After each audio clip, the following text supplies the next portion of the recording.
Hey guys, thank you so much for joining us today. Social Talks is a free virtual conference powered by Social Insider, and it's actually our first one, but hopefully more to come.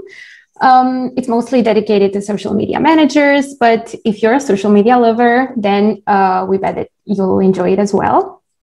Today, we've discovered some secrets about social media data, about search engine optimization.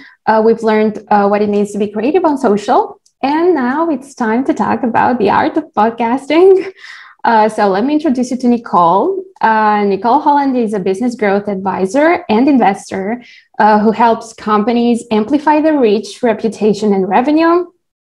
One of the ways she does this is by employing an integrative media marketing strategy that often involves leveraging podcasts. So it's so great to have you here, Nicole. We're super happy that you accepted our invitation. And at Social Insider, we're all podcast lovers. So, of course, we wanted to have an expert here to talk about the secrets from behind the scenes. How are you today? Excellent. I'm great, Diana. Thank you so much for having me. She's traveling right now, so she's having the time of her life while still being here with us. So that's amazing. Thank you again. My pleasure. So tell us a bit about yourself and how did you start your podcasting project? I bet you're so tired of this question, but I'm just super curious. Well, it's a great question. It's a good way for us to get to know each other a little bit. So podcasts are something that I never had heard of. I was never a listener of podcasts. I thought at the time where I started hearing about podcasts, it was something that had to do with Apple, and I never had an iPhone. I was not an Apple. I was very tech not savvy and media not savvy. Like I come from a very wide range of backgrounds. I've done a lot of things in my life, and most recently to starting my own business, I was a correctional officer. And prior to that, I was a foster parent. I did crisis support and intervention with youth and children in crisis for quite some time. And so the last thing I was doing was like putting myself out there in social media or anything like that. I didn't use social media at all. I had an account just to like share photos of my foster kids with my family, essentially. And then, yeah, I also I just didn't watch TV. I'm very much a minimalist.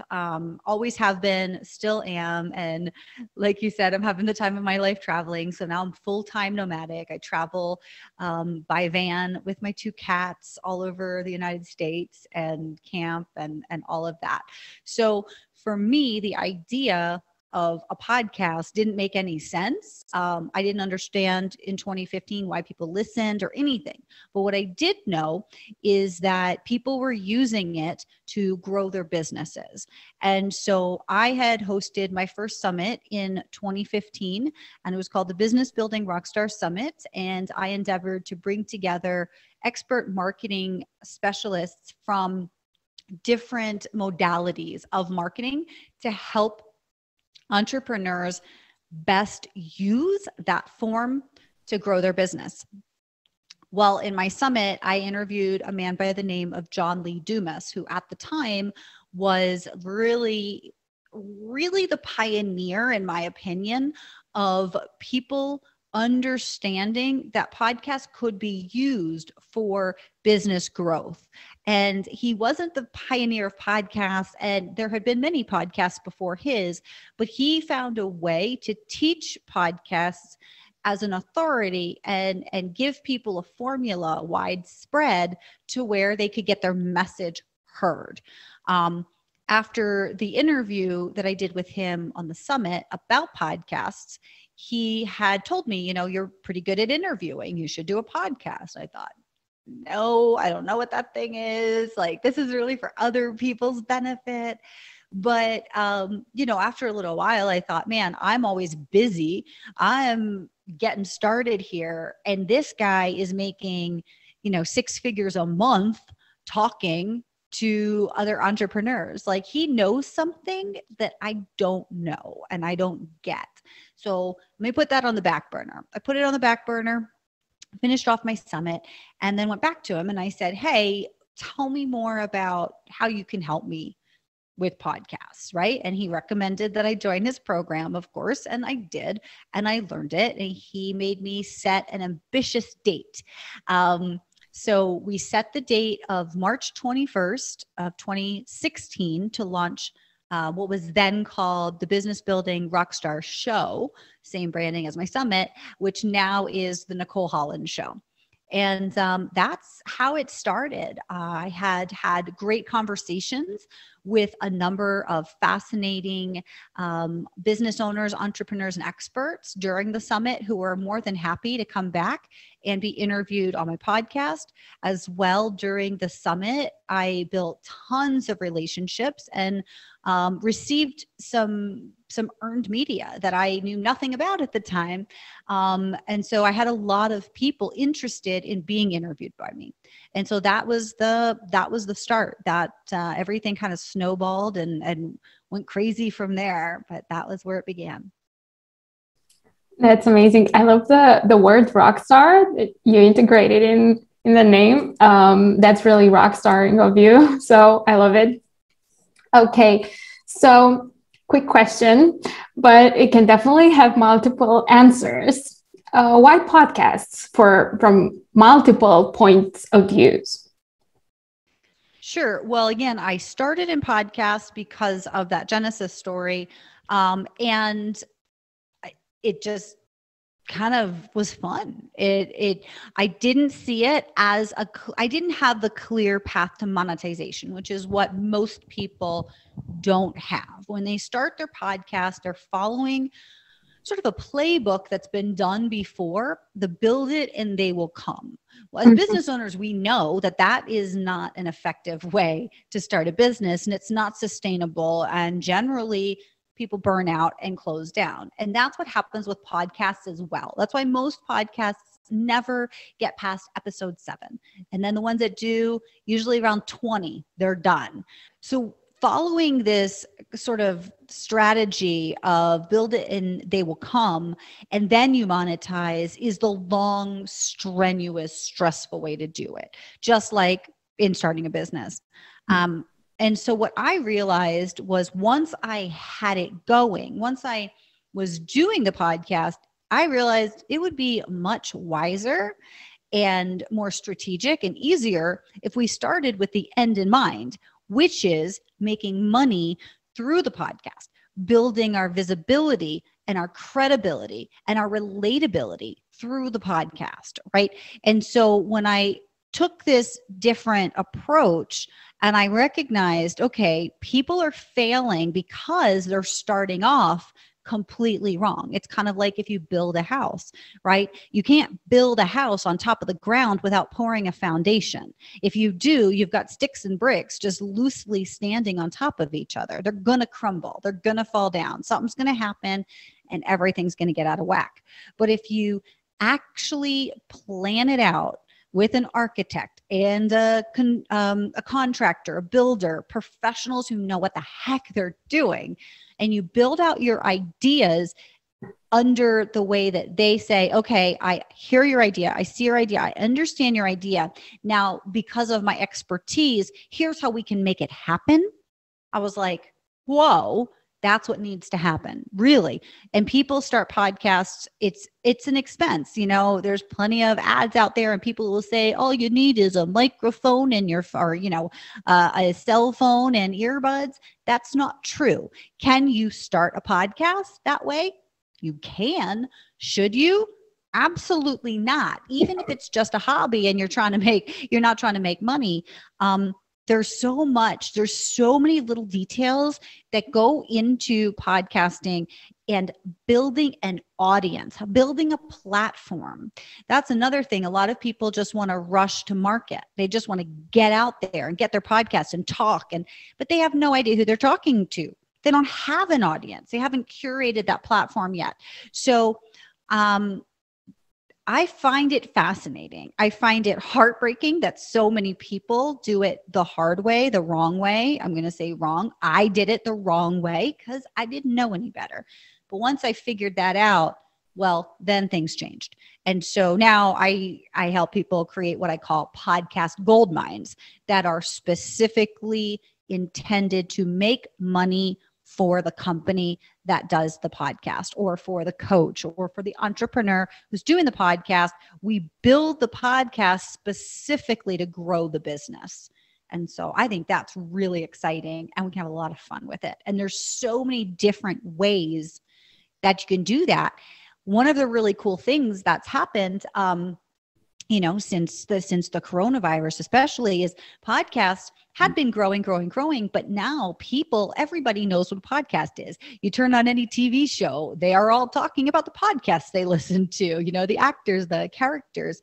So podcasts are now mainstream. It was a steady growth, and now I believe podcasts are mainstream. People that you want to attract, and that you want to serve, and that you want to help in whatever way that is, in whatever niche that is, they're listening to podcasts. And so now, how do you stand out from all the other people who have created podcasts? That's where things become really exciting and really, really difficult for most people, because most people don't have the mind or the experience or the knowledge of the strategist. They're looking at what they see, what they hear, what they're told, and they're jumping in. It can be a very expensive, a very hard, heartbreaking experience, but it doesn't have to be. It's absolutely possible to succeed at growing an entire business out of a podcast. I really love that you said about the house and building. The verb building, I think, is the most important, especially when it comes to a business, and podcasting is a business now. So this is kind of related to what I was going to ask you. So basically, legend says that everybody has a podcast now.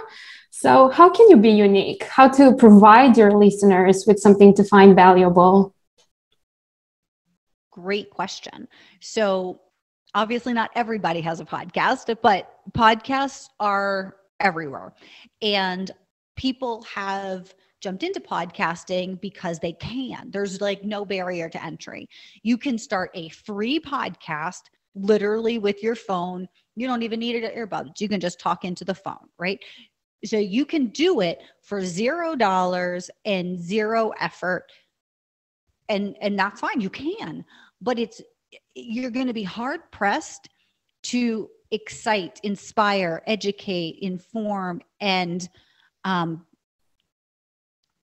curate an audience, right?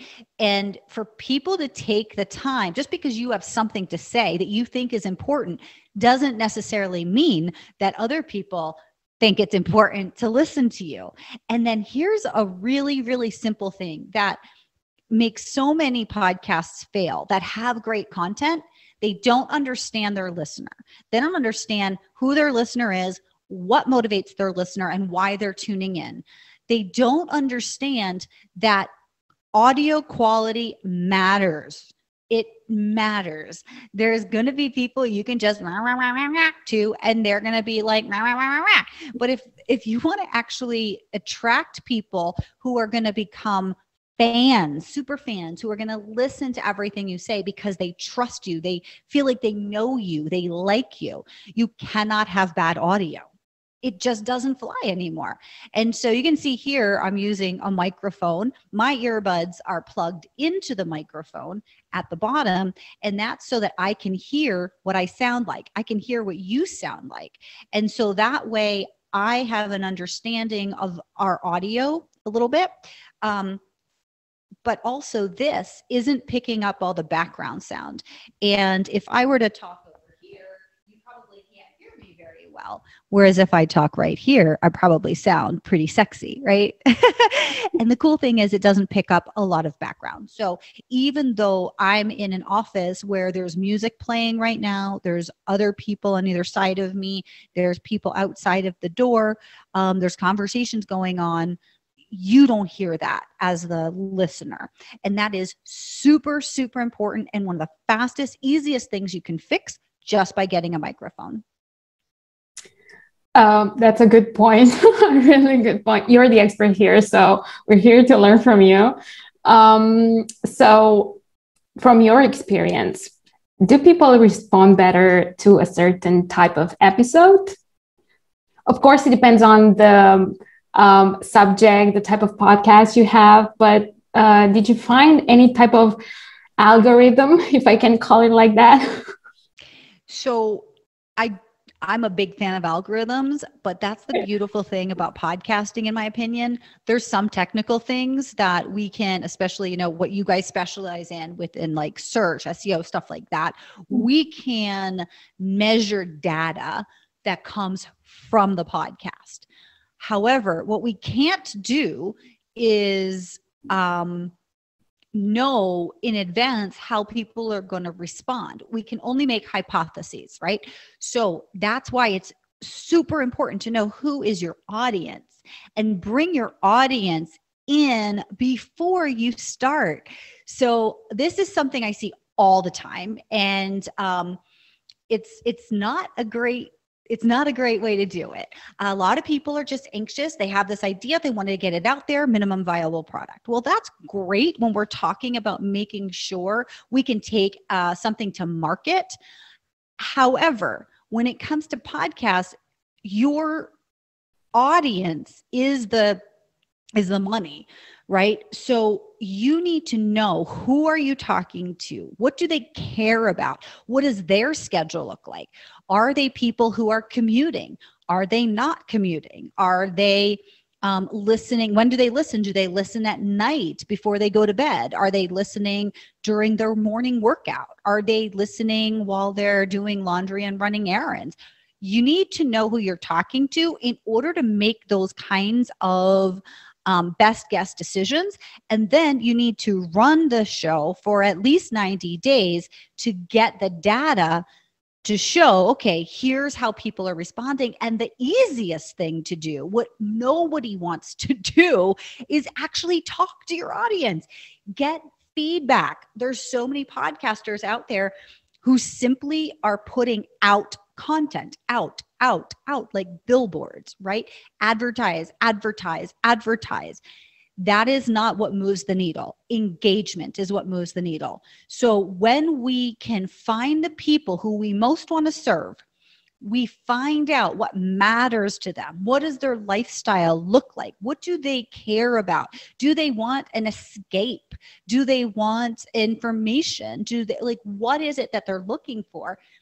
And then we're able to say, okay, based on what they want and what I want, where's the meeting point? How can I enjoy creating content for an audience that is looking for the content? And then when you can get that, then it's very easy to figure out what's the best time.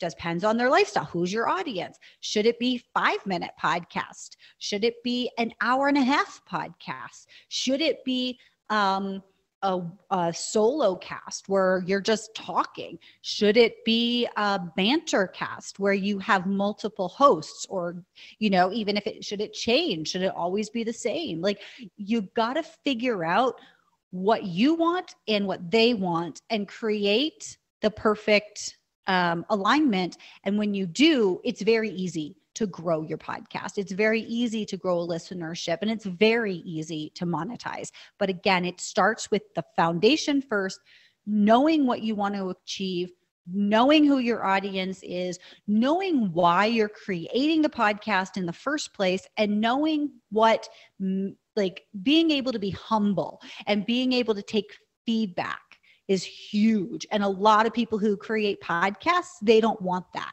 because they feel like they want to be the celebrity. They want to be front and center. It's about their message and what they have to say. And I'm not knocking that. There's plenty of podcasts out there that do very well. And if that's the kind of podcast you want to do, so be it. You don't care about your audience. You don't care what people think. It's just about you. That's cool. That's not the space I play in. So I work with businesses that want to scale. So for my clients, for my partners, for my investments, we're looking at how do we build a bigger business by being more engaging with the people who need our services and products?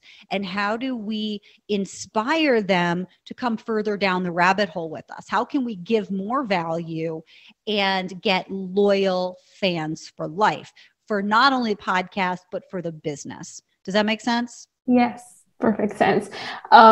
So that because you're making your clients happy and because you're giving them value, so much value actually. What are some top reasons why podcasting should be in your content marketing strategy?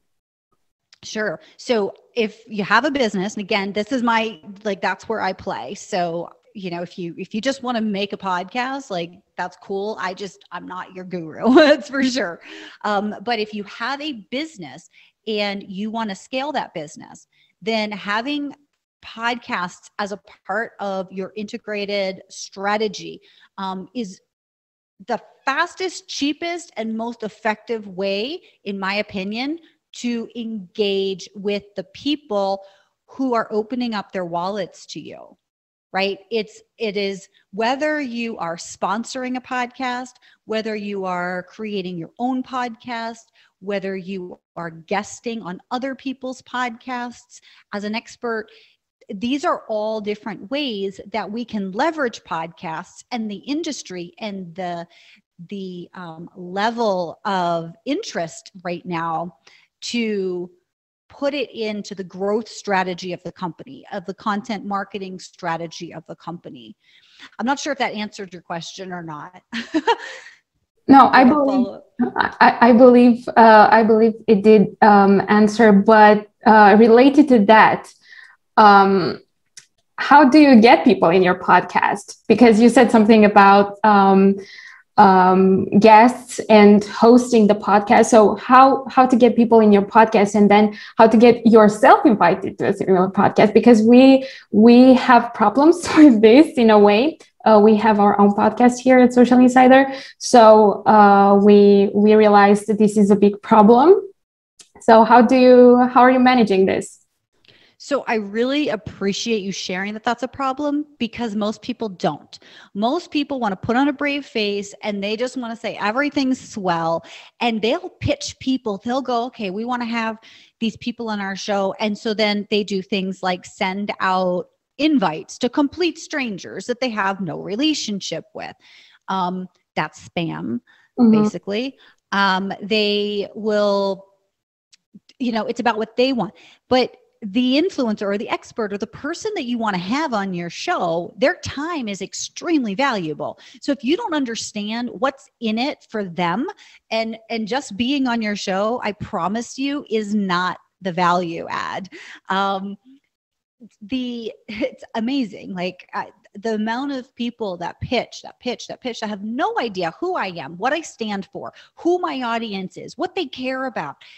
It's all about them. So if you want to be on a podcast, number one, you need to figure out which podcast do you want to be on and why. And this flies in the face of what most people teach, and it drives me nuts. And it's what inspired me to create one of my signature programs back in 2016 called Interviews That Convert. Because in order for it to be worth doing a podcast interview for somebody whose time is extremely valuable, right? It's the one thing we can't get back.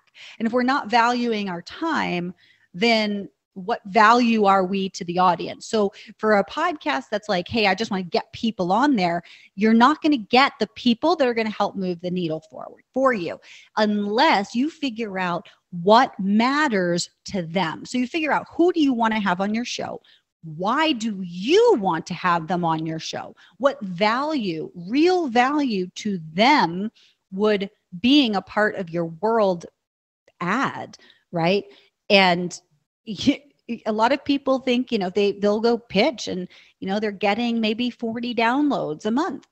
And that's not a value. And especially if you don't know exactly who those people are, right? So you have to have a solid, successful podcast in order to get the people, the names, the brands to come on and join you and your show.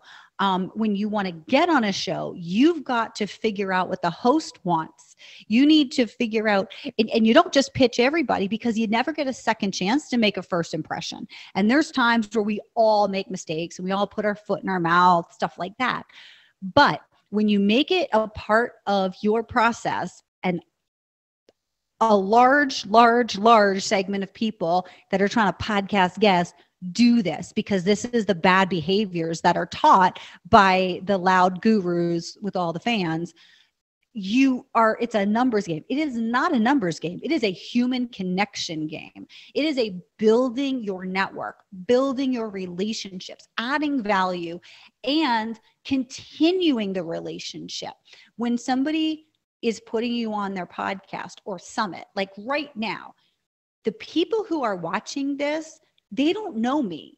They know Social Insider. They trust Social Insider. So now, because Social Insider decided to bring me on and has demonstrated that you have trust in me, and you're positioning me to your audience, now people in the audience that are watching us, that are hearing us, may say, well, this makes sense. And if I want to have a profitable podcast that generates business for me, this is somebody I can probably trust, or at least give a shot to, right? So then your people will want to follow up with me naturally if they want to take things to the next level.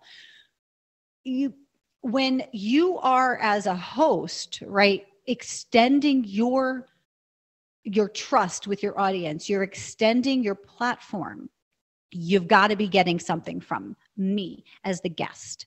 And so that's where, again, it comes down to knowing people. It comes down to making sure that what you want to offer is what other people want to receive. So you've got your audience is the listeners, and your audience is, if you're doing a hosted show, your guests. Right? Anytime you have an objective and you're going for it, that's your audience. So even like as a parent, when you're talking about, choices for mealtime, right? Know your audience. You know how your kids will respond if you give them 5 choices versus 2 choices, right? You know their behaviors. You know when they like to eat and all of that. That's your audience, because you have a desire that you want to get something from them, but you need to manage your expectations and your pitch so that they give you the answer that you want. Same thing when you're trying to get in the front door of a company, same thing when you're trying to access an influencer, same thing when you're looking for somebody to be on your podcast, and same thing when you're looking to be a guest on somebody else's podcast. You got to know your audience. Okay, so this is good. We're going to take this into consideration when trying to get some new people in our podcast. And you've got my number now. So if you want to have a conversation, we can definitely talk Social Insider strategy. That would be amazing. Thank you. Yeah, I trust you. You're the expert here. So that would be amazing. But when I realized that this is a problem with getting people in your podcast and being invited in a similar podcast, I was doing my research, and I found out that there is also another type of problem that even in a startup, but in a bigger company, let's suppose that we're talking about a bigger company, who should be the host of the podcast? Because this is, again, important, I believe, in my opinion. It's very important. And that's an excellent question. I've never actually been asked before, but it is a part of what I do with my clients and my partners when we are looking to launch a podcast, because not everybody should be hosting a podcast at all. It's really important to, again, you have to know your audience, you have to know your objectives, and based on all of that, you need to know what the position is, what the value in the show, et cetera, et cetera. And that's how you determine who's the best host. Now, there's podcasts that I'll develop and look for hosts for, because the client is not the best host, right? It's better to have talent, outside talent, come in and do the show. Again, there's the banter type of podcast that goes really well, especially this, I think, helps a lot of people who would otherwise burn out quickly from podcasts. If there's 2 people or 3 people, I wouldn't really go more than 3 people on a podcast, probably, unless there's a specific reason to do it. But when you have that ongoing camaraderie with a co-host, that's what I call a banter podcast, where it's not just one person, but it's 2 people who have dialogue together, get the ball rolling. And then whether you bring in a guest that you both interview, or whether you just keep it the 2 of you, that's, another question that needs to be answered. But all of this is so specific to the individual company, to the individual podcast. And so it really gets done in the discovery of strategy. Back to that foundation. I wish I could give you a blanket answer, but anybody who does give you a blanket answer doesn't understand how this works. That's right.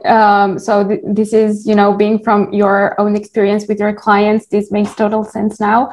But I was thinking about while you were answering the questions, I was thinking about what's going on now with the podcast. As a listener of podcasts myself, I realized that on Spotify, for example, now you can add videos. What do you think about that? I don't know if it's if you can do that on Apple Podcasts or whatever, but on Spotify, I know you can do that. Yes, absolutely. And on YouTube and. Okay. So the thing is, again, this comes down to the individual content marketing strategy and how do they want to leverage it. I'm a big fan of creating once and repurposing multiple different ways. So for many of my people that I advise, we start with, and the caveat to this is, if somebody does not have the comfort on video, I would not advise this. However, if the people are comfortable doing video and they're comfortable being filmed, then I always will suggest, let's do it on video. You don't necessarily have to use the video, but if we create the content via video, as long as our audio is also dialed in, because a lot of people will do video, but they forget they need a microphone, an external microphone. So they're just talking into the computer or into the camera, and it's not a good quality audio. For a podcast, audio is paramount. So video is actually less important, in my opinion, than audio when it comes to podcasts. Podcast listeners like the authenticity and the connectedness with their hosts, right? When we're listening in our ear to a podcast generally, where we're playing it in the car or over a loudspeaker, but more times than not, people have the podcast in their ear. It's a very intimate interaction, right? And so it has to be dialed in. But if we record on video, we have so many options now with that video. We can cut it up into a bunch of mini videos. We can use it for teasers. We can put it as its own video on YouTube, on IGTV, on anywhere. If we're live streamers, we can actually stream out live during the recording of it. So we have so many different places we can put the content. We can take that content and we can turn it into blogs, into articles, into newsletters, into memes, into social content, right? There's so many ways. So we record on video one time, being very aware that the audio quality is for the listener, not the viewer, because even sometimes people will watch videos, but they're not watching it. They're really listening, but it just happens to be in video format. I do this all the time when I'm driving, right? I drive all over the country. So for me, I will listen oftentimes and not watch the video, but while I'm driving, I can hear the content. So I'm a big fan of record on video, then break it down into all the different ways. Okay, so then what do you think about Clubhouse? So I think that for me, Clubhouse is not where I want to spend my time. That's not a judgment to anybody else. It's just not where I'm playing. So I'm working really over the business. I'm really looking for investments. I'm looking for companies that are looking to scale. And I'm doing a lot of equity deals right now. So that's more my interest. I'm not in the space of trying to get people's attention. If you have if you're wanting to again, you got to build that platform, right? So if you love talking and Clubhouse is your jam, awesome, use it. But I'm also a big proponent of not spreading myself thin. It's easy to do. It's so easy to do. And I've done it so many times, but I know that for me to be at my highest and best, most effective use of my limited time and resources is not to be creating content all over the place. And again, doing that create once and put it out in several places that I've already got an audience or that my client already has an existing audience. There are more people in the world that we can serve that are an ideal fit for us than we can serve. So I don't believe in being everywhere. I know Gary Vee talks a lot about it. And if you can, and you've got a team of 100 people, great. If somebody can manage the Clubhouse and the TikTok and the this and the that, and all you got to do is show up. I mean, that's really what we do for our clients a lot and for our partners is we set up we find and set up the podcast interviews. So all they're doing is showing up and talking. For the podcast as well, we do all the prep. We do everything. You're just showing up, you're delivering the conversation, you're having a good time, and you're done. All the busy work is done by the team. So if you've got that kind of leverage where you can be everywhere because your team is doing all the work and all you got to do is show up, great. Pick your poison, right? Any of the social platforms works. Oh yeah, that makes so much sense. I have mixed feelings about Clubhouse myself, but there are a lot of social media is a lot nowadays. So thinking about Clubhouse, should podcasters be considered that there is another type of content that could come in their way? Sure, but again, there's an abundance and the world we live in, there's going to be more and more and more platforms. So if you have the time and you want to explore them, great. If you feel very drawn, great, explore. I don't believe in can'ts. I don't believe anything's impossible. I believe though that we need to find what gels with us, right? What feels good. One of the things I love about podcasts, opposed to summits or video, right? Most podcasts do not require video. And so do as I say, not as I do. However, I have to also be comfortable when I'm the content creator, when I'm the interviewee or whatever.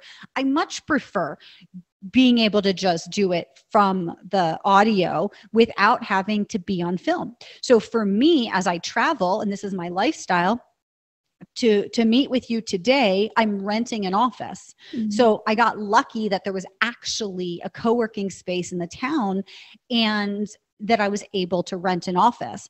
However, that's not always the case. And so for me on the road, what works best is doing it audio only. So I can pull up to a Starbucks, grab myself a nice coffee, get into the van where the acoustics are great, by the way, have a closed up van, and do an audio interview without a second thought, right? But there's more that goes into the video production and stuff like that. So you've got to find, with everything I already said about, create once, you've also got to find what works best for your personal experience, what you enjoy best. I'm a talker, as you can tell.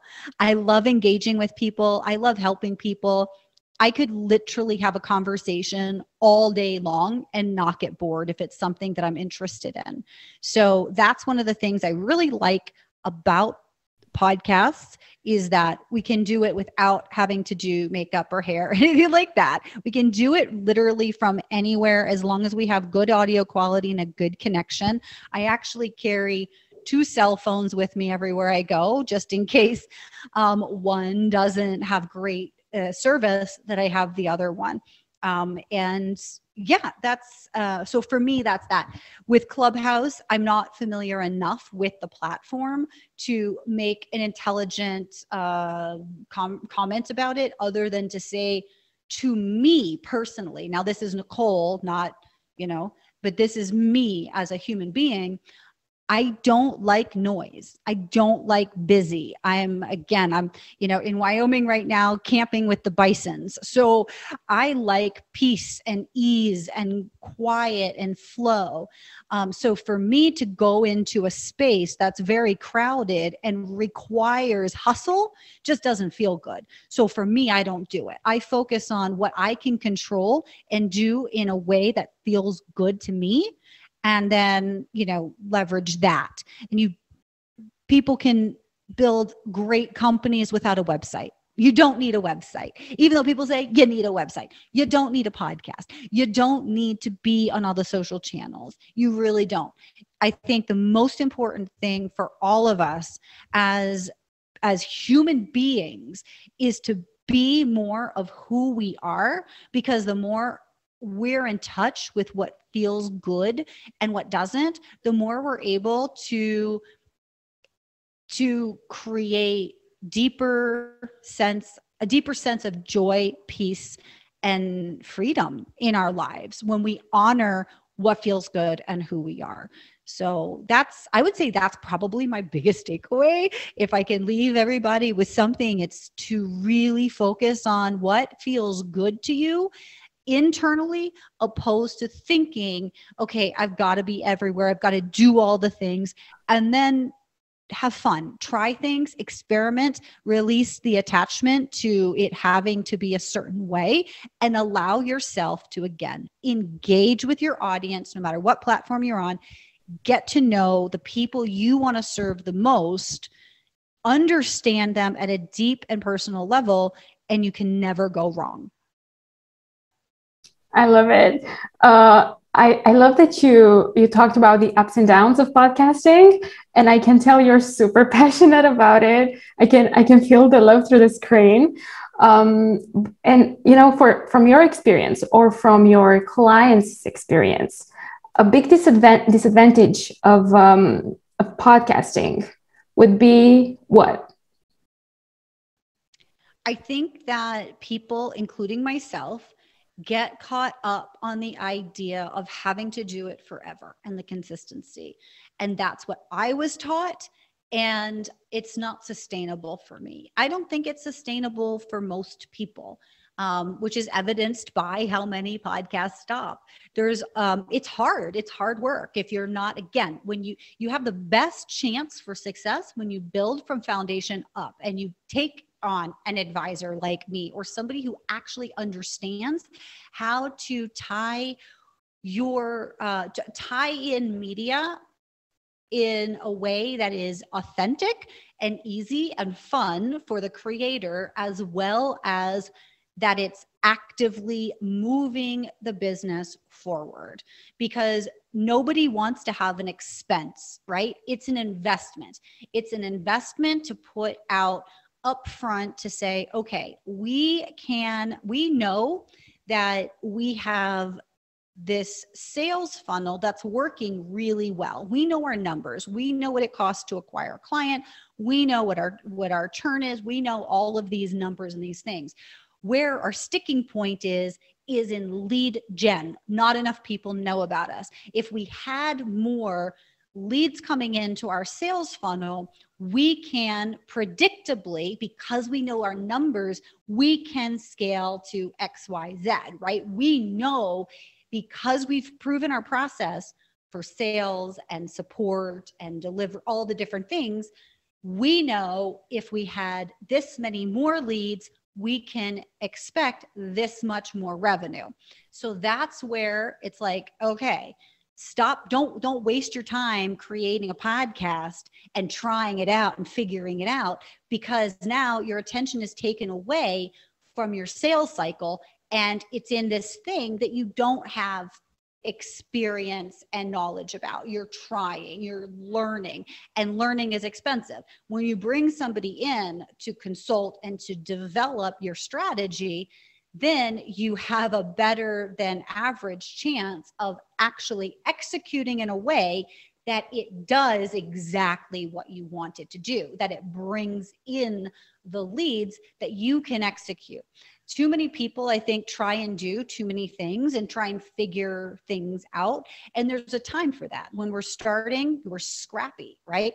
I mean, when I started, I knew nothing and I had to learn, and I spent a lot of money making a lot of expensive learning a lot of expensive lessons, right? And then there were things that I did right also. And being able to assess that and go, okay, this is what's working, this is what's not, put more intention, more time and intention here, you can lock things down. So I think that I totally went on a tangent there and maybe lost the original question. But I think that what is really important is if somebody wants to add podcasts to their content marketing strategy, their marketing strategy overall, their lead generation system, then it is paramount to get the support to do that. If you're scrappy and you're just starting out and you don't have sales yet, or you don't have a proven sales system, it is absolutely a great way to build platform. And you don't have to start with monetizing, as long as you're building, knowing the path that you're wanting to take your business, knowing the person who you want to do business with, getting that audience together, creating for them, engaging with them, being really responsive to them, building that audience, building that platform before you launch, before you have something to sell, is a very, very smart and viable way to throw your, to get started in your business with an existing audience that cannot wait to give you money because you've created so much value to them. Is that helpful? Does that answer the question? Ask again if it doesn't. No, it makes sense. You were ahead of the game when it comes to podcasting. So you really came up with amazing advice here, especially for beginners. So, I mean, I feel like we are beginners when it comes to podcasting. So, it's really, I'm a beginner too. We're all beginners. No, you're not. Well, I'm further along, but the danger in anything with marketing, especially because it's so dynamic, because anything can change on a dime. I think the most important thing is that we keep that learner's mindset. I don't know everything, absolutely not. But I've learned some things along the way that work. I've learned some things along the way that don't work. And I understand how to motivate people. I understand, I'm a strategist, and it's just one of those God-given gifts and talents that I came into this world with. We each came in with our own things, right? So I mean, there's people who are experts at podcasts from a totally different angle, and what they do works too. They've proven it. So I think that that's another thing to keep in mind. And I mentioned at some point before, releasing your attachment to outcome. I think when we are like, okay, we're really rigid, this is what I need to achieve, this is it, and we try and fit what we do to get that, it's challenging. Whereas when we build something knowing this is what the end result is, and we chunk it down and we design it to do the thing, it's a system, it's a process, it's a workflow, and it's constantly analyzing the data. What's working, what's not working, why is it working, why is it not working, and the patience to get enough data to do that. I recently had a client that we had to part ways because this client consistently pushed to get her will done, right? She wasn't willing to take that, to allow the process to work, to analyze. She wanted constantly change. And we just don't do that. And so we had to say goodbye, because we know what works and we know it doesn't. And so we don't want to take time or money from people who have their own ideas about something they haven't had experience yet with, because that's just not where we're playing. But more power to anybody who wants to do a podcast and learn the long way. I did that. That's how I got to where I am now, right? Podcast, like I said before, it kind of fell into my lap. I never thought about it. But it's been the biggest blessing in my life from a business standpoint that John Lee Dumas said, hey, you're pretty good at this. Because if it hadn't have been for him telling me that, I honestly probably never would have even considered it, or definitely not at that time. But when you have somebody who is best in field and they're encouraging you and say something personally valuable, they're saying you, right? That's how I felt. And if anybody, knows the love languages, I'm a words of affirmation person. So tell me, and if I believe that you're authentic, like I appreciate that. And so his nod essentially gave me my own little gremlins inside. His nod gave me that permission that I needed to play and explore and have fun and learn from somebody who had already been doing it. So somebody who knew what they were doing. I wanted the path of least resistance. I wanted to follow the directions of somebody who already had proven what I want to get to.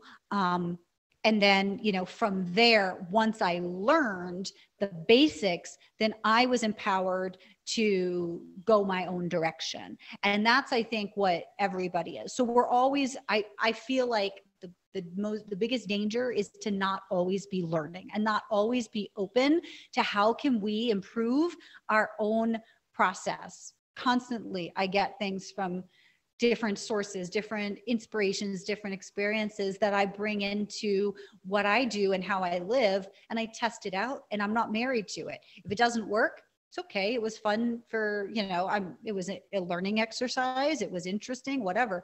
I like to look at things that way. So not to I'm sorry I cut you off, but I think it's really important that we as business owners, especially, we're leaders and people look up to us. I think it's important that we give ourselves the grace to recognize we are always learning. And no matter how far up the rungs in, whatever model people believe that, you ascend, wherever we're at, we're never at the top. Because if we get to the top, it's over. So for whatever that's worth, I hope that's helpful. Yeah, I think patience is a good word here when it comes to any type of business, actually. And practice makes perfect. I mean, especially when it comes to anything related to your business, your content strategy. Okay, so last but not least, this is something for my heart, mostly. Could you recommend all of us a book or a movie or anything that you feel like inspired you to go on this journey? Oh, that's great. Sorry, you were saying to go on a journey? On this journey, yes.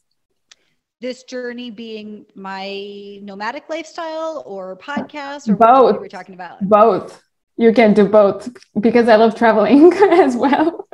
Awesome. So the name of my company is Be More You Media. And I just believe that the more we get to or choose to, right? It's hard when we believe we're constrained by other people's demands or, governments or whatever. When we believe we are having to do things, behave, go in a way to please others, we are diminishing our own light. And so I believe that the more we can get back in touch with that little child that we were back before we were taught what's possible and what's not possible for us, where there was nothing but pure joy and we just got to express ourselves until somebody, whether they punished us or whether they said it was inappropriate or whatever the case may be, the more we can get back to what mattered to us at our earliest times and what brought us joy, I think the more we get to act on those things, the more we can allow ourselves to be who we are. And so for me, I realized at a very early age, I didn't like my circumstances. I didn't like the house I grew up in. I didn't like the circumstances around that. And I never focused on what I didn't like. I just knew what I wanted. So I think when people think about their traps and the things that are holding them back,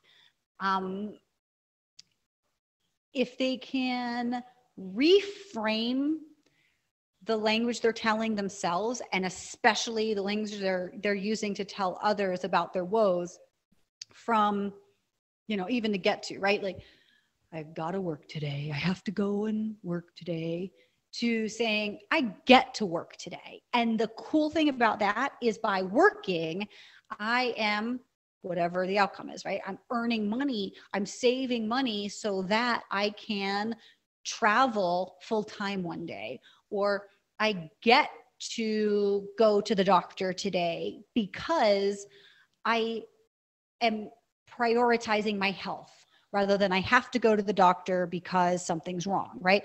I get to because I'm prioritizing my health, because I care about my body. I care about how I function. I care about my mind. So I think that one little thing is a good way to get started on really focusing on what we do want. And the more we focus on what we do want and what feels good and who we are at our core, the more we're able to express that and live a life that's more meaningful, purposeful, and enjoyable. In terms of, I'll give you some authors I really like who have been a part of my journey, over my lifetime, that really talk about the how-tos of implementing this thought process. I love Wayne Dyer, Dr. Wayne Dyer. He's passed on now, but he is one of my earliest mentors. Anything from him, especially his later stuff, it's become over the years, became more evolved. I love anything by Wayne Dyer. Gay Hendricks, love Gay Hendricks. He's got a new book, I think it's called The Genius Zone, coming out in June of 2021, I believe, word on the street. But The Big Leap is a great one. Conscious Luck is a great one. The Genius Spiral, I believe, but really anything by Gay Hendricks, anything by Dr. Wayne Dyer. Rhonda Britton has a great book called Fearless Living. So anybody who feels trapped, that's a great one. Anything by Napoleon Hill. I'm actually in the middle of one right now. I think it's called Own Your Mind, where it's literally the transcript of conversations between Napoleon Hill and Andrew Carnegie. So I love books that are empowering. I love movies that are empowering. Abraham Hicks, it's a little out there for a lot of people, but I am a huge fan of anything that Esther Hicks puts out. I think that's a big bundle of stuff for now. Yes, we should go to buy some new books. That's what I get from here. Okay, that's amazing. I can feel your love for everything that you talked about today, and that's amazing, Nicole. I loved it. Thank you again. It was amazing to have you here, even if it's just virtually, because you really are an expert when it comes to podcasting and traveling and reading, and that's great. Diana, I want to thank you because I've been in your shoes before. And back in 2015, I had this idea for a summit. I did not have guidance. I figured it out, but I was here. And we talked about this a little bit before we hit record, but the fact that you're showing up, that you had this idea to bring together people and create your own event, a lot of people think about doing that. Very, very few people act on it. And the fact that you've acted on it, not only that, but also that this is your first ever interview and first ever video. I'm so proud of you. And I think that that really needs to be honored and acknowledged, because one of the biggest things that holds people back from success is not being willing to get uncomfortable and not being willing to pursue what they want. So thank you. And I'm sure Social Insider also thanks you for leading this charge and for having me and all of the other incredible speakers that you have here. Yes, getting out of your comfort zone, that's the key. Okay, so please follow Nicole on social media. She's the Nicole Holland on Facebook. Add her on LinkedIn as well. That's where I found her, Nicole Holland on LinkedIn. And send her a message if you have questions to ask her. I'm sure she'll be happy to hear from you. And also, can I just give my email address? Sure. So if anybody has anything specific, you know, if this has moved you, if you want to talk about strategy or anything like that, if you already have an existing podcast and it's not producing the results you want, we can definitely do an audit and help you see that. If you're doing interviews on podcasts, it's not producing what you want, definitely can help you. If you haven't even started yet and you want to look at leveraging podcasts from a holistic standpoint within your content marketing plan, shoot over an email to me directly. It's Nicole, that's Nicole at BeMoreYou.media. So BeMoreYou.media, and I'll be happy to get back to you and see what kind of magic we might be able to make together. Yes, guys, trust her because we are trusting her. She's amazing. And to all of you, thank you so much for watching. If you missed any of the recording sessions, you could still watch them until September of this year. It will be worth your time, I promise. And I wish you a fantastic day or night, wherever you are in the world. Bye. Bye.